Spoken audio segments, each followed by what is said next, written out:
I'm joined by MS Now's Nnamdi Egwuonwu from Minneapolis. Also with me, MS Now's Rosa Flores and Nicholas Kristof, author and Pulitzer Prize-winning columnist for the New York Times. It's good to have all of you here. Nnamdi, a lot happened there over the weekend. What's the latest from your vantage point? Yeah, it was a big weekend indeed, and a weekend where the chief concern for state and local leaders was that things remained peaceful amid demonstrations that fueled worries of potential clashes. One of those demonstrations took place on Saturday when local leaders were concerned about a demonstration being planned by a right-wing influencer that's a self-described Islamophobe that was intended to be a, quote, crusade against Little Somalia here in Minneapolis. Now, the local leaders were concerned that if a large counter-protest formed against that effort, there could be a potential clash, but ultimately that never materialized. While the influencer did leave bruised, there was no big clash that resulted in any sort of escalation of resources. Now, later that night on Saturday, or that evening at the Whipple Building, which is where I am, it's been the de facto headquarters for ICE, once again, federal personnel had to use crowd control measures like tear gas and pepper spray to contain a crowd that the Department of Homeland Security says was filled with a couple hundred people. Arrests were made at that night, and changes in response to that night of that clash were made to this building. If you can see behind me, protesters are starting to gather, but they are limited to the sidewalk area on this side of the street. There's actually also new fencing that has been installed to ensure that they are staying here, and that fencing and the enforcement to ensure they stay on this side is currently being managed by the Hennepin County Sheriff's Office.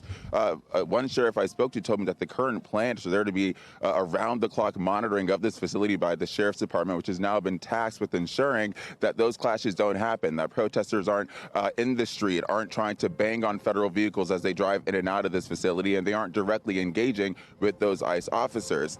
It also comes amid, like you mentioned, concerns about reports that the Pentagon has ordered 1,500 troops to at least be prepared for possible deployment to Minnesota. And those troops come from a unit in Alaska. And the reason why that's notable here is it means that they specialize in operating in these conditions. I can tell you it is snowing a lot. It is about -8 degrees. So the fact that these troops know how to maneuver this kind of environment is pretty significant. And it's something that local leaders are aware of. I want to play you what Mayor Fry had to say about the possibility of this deployment and the fact that troops are even getting ready for a possible deployment here to Minnesota. That would be a shocking step.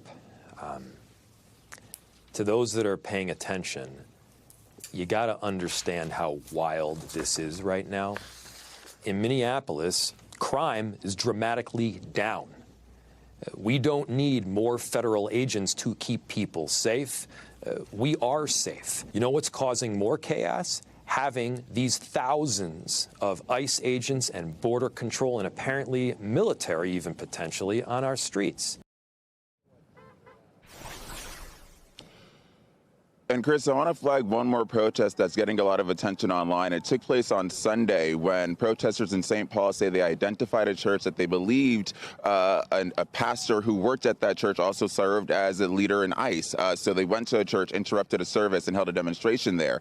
That protest has at least gotten the attention of the Justice Department. I want to read you what Attorney General Pam Bondi had to say about this. She said she spoke to a pastor in Minnesota whose church was targeted. Attacks against law enforcement and the intimidation of Christians are being met with the full force of federal law. If state leaders refuse to act responsibly to prevent lawlessness, this Department of Justice will remain mobilized to prosecute federal crimes and ensure that the rule of law prevails. Nnamdi, thank you for that. Nick, so we heard from Secretary Noem, we heard from Stephen Miller. If they're taking issue with judicial orders, if they're telling local law enforcement to step aside, is there anything left to restrain ICE agents or any federal agent from doing whatever they want? Well, unfortunately, there aren't good legal remedies. I do hope the courts will do better than they have in the past. But, fundamentally, I think public opinion is the last best hope here. And as you know, polling overwhelmingly indicates that people don't want the Insurrection Act invoked in the case of Minneapolis. And, again, as you know, the last time the Insurrection Act was invoked over the desires of a local governor and local officials was in the early 1960s in the Civil Rights Movement. But at that time, the federal troops were called in to back up the Constitution, to advance democracy. And in this case, it's the opposite. You have federal agents who are suppressing protests, who are behaving according to a federal judge in violation of people's political and civil rights. And, it does look like what Bull Connor was doing in the early 1960s, except, he was using police dogs. He was using fire hoses. His officers were beating civil rights protesters. This time, you have federal agents who were shooting people in the head. Yeah, and also this morning, Nick, Secretary Noem just posted that DHS has arrested, and this is a quote, 3,000 criminal illegal aliens in the last 6 weeks. But your paper reports that while the rate of deportations of people with a violent criminal conviction or other criminal records has doubled, the rate for people with no criminal record has gone up more than 6 times. Have facts like this ceased to have meaning? I mean, the administration falsely claims every single individual has committed a crime. Yeah, I spent a lot of my career covering authoritarian regimes, and for a long time that seemed irrelevant to covering politics here in the U.S. But now it seems much more relevant, because one of the characteristics of authoritarians is that they just make things up and offer statistics with no backing, because they think they can control what people think. And that's exactly what Kristi Noem was doing in that clip. She just concocted non-existent facts, claiming that these were people who had committed crimes, when in fact, a majority have not. Plus there have been many U.S. citizens who have been grabbed. The judge in this case, she talked about a U.S. citizen who, had her bra removed by police, had her wedding band cut off. This is, it seems to me, a complete violation of the rights not only of undocumented immigrants, but also of American citizens. Yeah, we've reported on the college student from Babson who got shipped out of the country, and then they apologized. So, Rosa, you've been talking to faith leaders in Minneapolis who are trying to help those impacted by these ICE operations. Tell us more about that. Well, Chris, these faith leaders are able to take us inside places where we can't go, where we can't take our cameras because of the fear in the community. I've learned about thousands of families who are too afraid to go to the grocery store. They're too afraid to take their children to school. I talked to a pastor yesterday who said that in the past few days, 700 volunteers delivered food to about 2,000 families. And that, he said, it was about 10,700 people who were served just in the past few days. And these are mothers with young children, pregnant women, the elderly.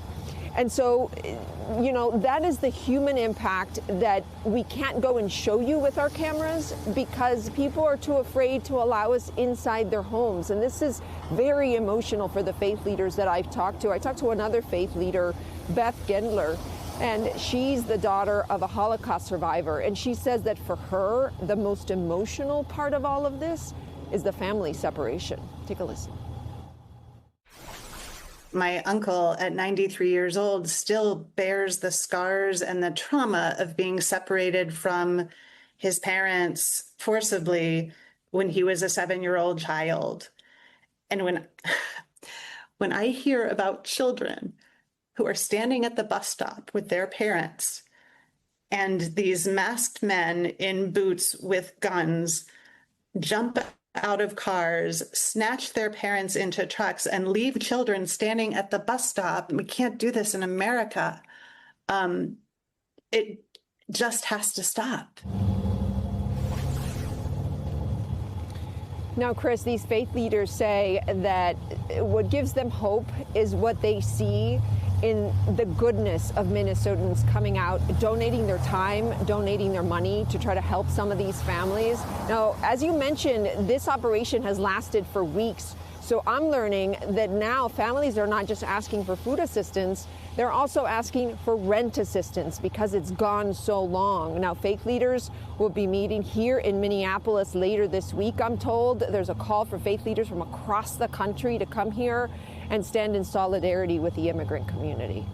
Chris. Thank you so much for that, Rosa. Nick, there's a New Hampshire bishop who is attracting national attention for comments he made at a vigil for Renee Good, and he warned his clergy to finalize their wills and get their affairs in order to prepare for a new era of martyrdom.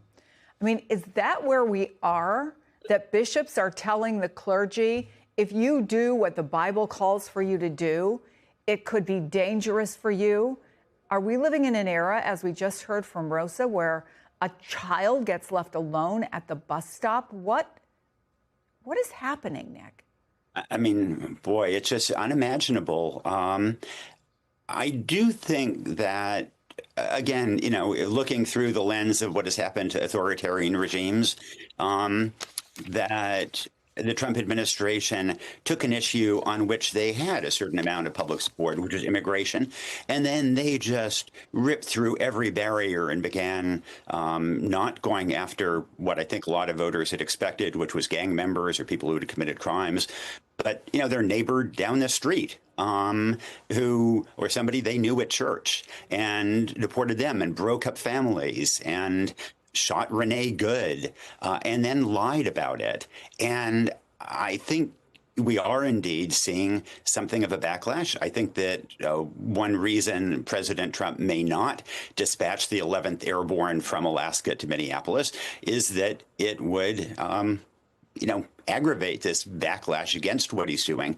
But the willingness of the federal authorities to tear gas people, to arrest innocent people, to suppress protests, and in extreme cases to shoot people is staggering. You know, my understanding is that the only homicide in Minneapolis so far in 2026 was indeed the killing of Renee Good, not by an immigrant, but by a federal agent.